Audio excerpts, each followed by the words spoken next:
Okay, everyone, now we are ready to start the next section, and that is the actual IEP form on the CDE website. It is under IEP review. It is the only IEP form, so you'll click that, and then you will get a Word document. Since you will probably be completing your forms on the computerized software, maybe Enrich, you'll fill out the top portion according to your district's requirements. If this is the very first meeting for a student, you would mark it was the initial eligibility meeting. If the student has been receiving special education services, and every 3 years you have to reevaluate them, so you have to complete your assessments to make sure they still qualify to receive special education services, that is a reevaluation. After you complete that set of boxes, then you go over here. If it's an initial IEP, again mark there. If it's their annual review, so every year on or before the date of the initial IEP meeting, you have to hold a new IEP meeting to review the goals and objectives and services and placement. If you find the student didn't qualify, you go ahead and complete this form and mark student did not qualify. Under dates of meetings, make sure you complete all these. It's very important. Date of the next eligibility meeting, so that is 3 years from the last eligibility. So if we held an eligibility meeting this year, 3 years from now, we would hold a new one. And that's for reevaluations. The next IEP review meeting, that would be 1 year from today. Date of initial consent of evaluation, so when did the parents originally say that you could evaluate their child? That needs to be documented on there, and then you don't have to keep track of it. It'll just cut and paste that, or it will just come up in your form every year when you complete the new one. The date the initial evaluation was completed, and then the date of the initial eligibility determination. So once you get those last 3 boxes on the IEP, those won't ever change, and you can just keep those. The next part is part of a documentation of it's more demographics, but there is a prior to the meeting, what happened to the student, highlight that, and then after the meeting. So before this meeting, the student is in District 6 in this elementary school, is their home school, so their neighborhood school they would attend if they did not have a disability. But what school were they actually attending? So this one is different from his home school. After the meeting, the home school should still be the same, but the student is attending a different school. Unit or facility of attendance if they're attending out of district. So if a district sends someone to some other facility or a school in another district, you would complete that. Primary disability, since this student that we're completing this form for was not receiving special education services prior to the meeting, that will be blank. If the student was, we would fill that in. After the meeting, you come back then and fill this in. What is the student's primary disability? And then their primary educational environment. Since, again, the student wasn't receiving services before, that's blank, and after the meeting you come back and you complete this. This column, remember, is only completed after the IEP meeting is complete. And we go over to the next section, and that's the grade, the age, the gender of the student, and then ethnicity and race. And you would mark whatever is appropriate there. If the child's primary language is not English and English is not spoken in the home, and the student has limited English proficiency, you will want to make sure that you have completed the assessments you need to complete to document the student's language. And at the bottom, is there an educational surrogate parent?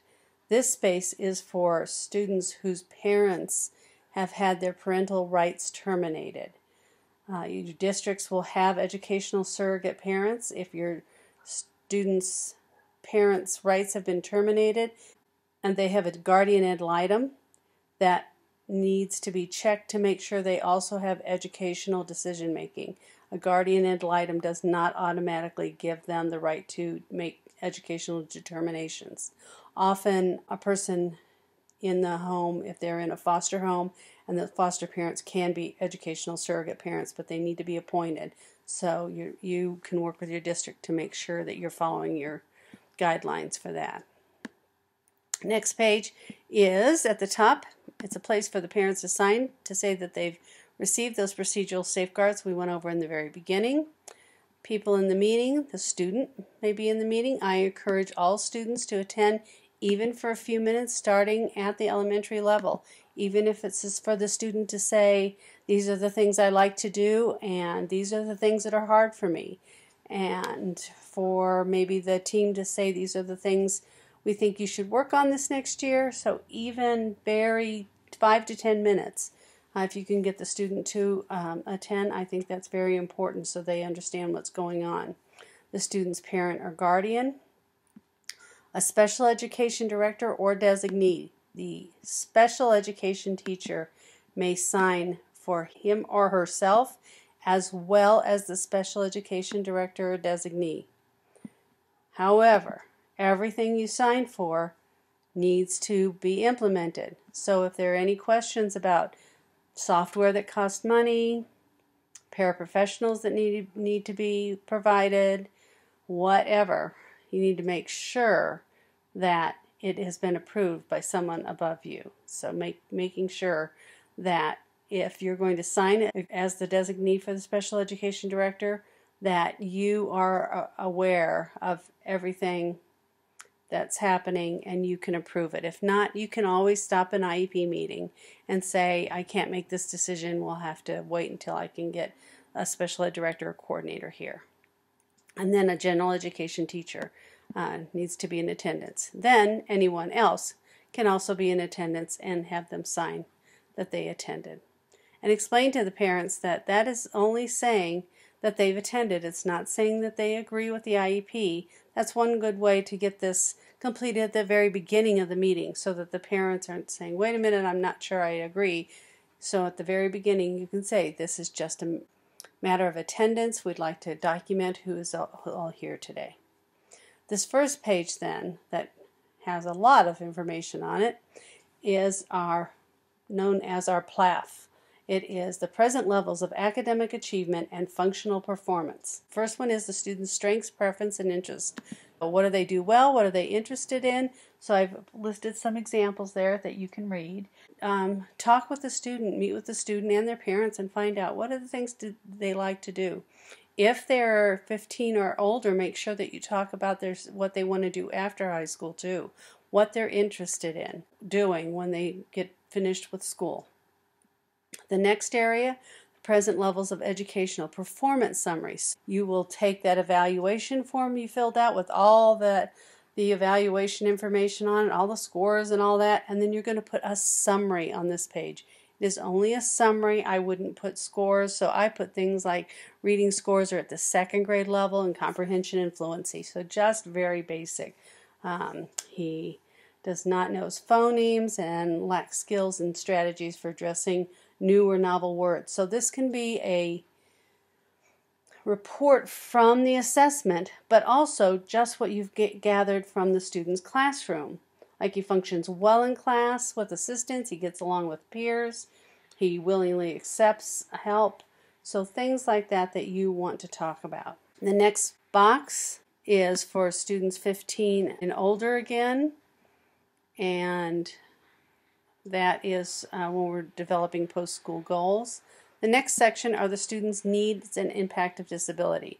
I always word it using the word need. So this isn't weaknesses. This is what the student needs. And a student never needs a person. We never put in here that a student needs a paraprofessional to keep them on track. This is what the student needs to learn. The student needs to learn strategies for sounding out new words and needs to increase his reading comprehension and fluency, needs to improve math fluency, needs to learn problem-solving strategies, needs to have a way to create and document his stories. So we're not making solutions here. These are just things that he needs to learn, things that he needs to be able to perform well in the general ed curriculum. We can also put in here how the student is progressing in the general education environment. So we want to talk about, are they appropriately interacting with peers? How does their disability impact their ability to be in that general ed environment? So I just put that he functions well in the general ed environment. He likes learning with his peers and models others' behavior. So it's something to really keep in mind. How is the student performing in that general ed environment? He's getting along well with others and he models other behavior. Good way to keep him with peers that are acting like we want students to act. And then the last one here, and they put this here so we don't forget, what's the parent-student input? Let's ask them, what are the things that they like? Did we forget anything? Can you add on to what we've said before? We want to make sure that the parents and the student have plenty of time to give input.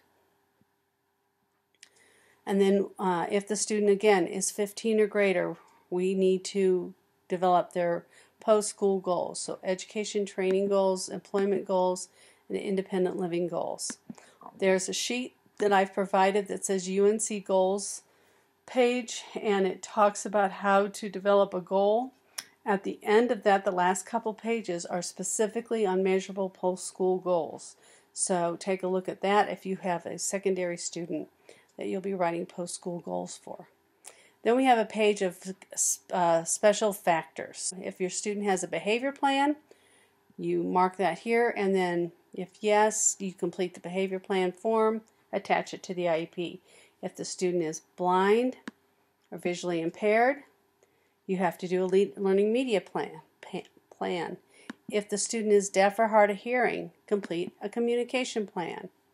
If the student is deaf-blind, complete the learning media and a communication plan. So two have to be. So it tells you which things need to be completed. Does the student have unique communication needs? So yes or no there. Does the student have limited English proficiency? If yes, how will that be addressed? So that needs to be specified.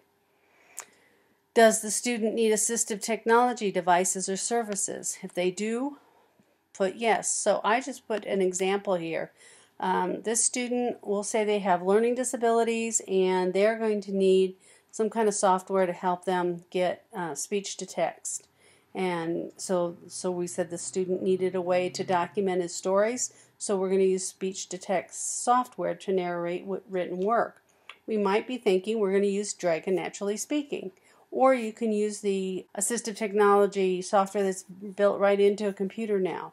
But whatever you do, don't put a brand name on there, because a student might change schools, and we want to make sure that that IEP can move from one school to another. Or maybe a new piece of software comes out, and so we want to use that instead. If we say Dragon, it has to be Dragon. You want to leave it more generic so that you have flexibility within your IEP when you're implementing it.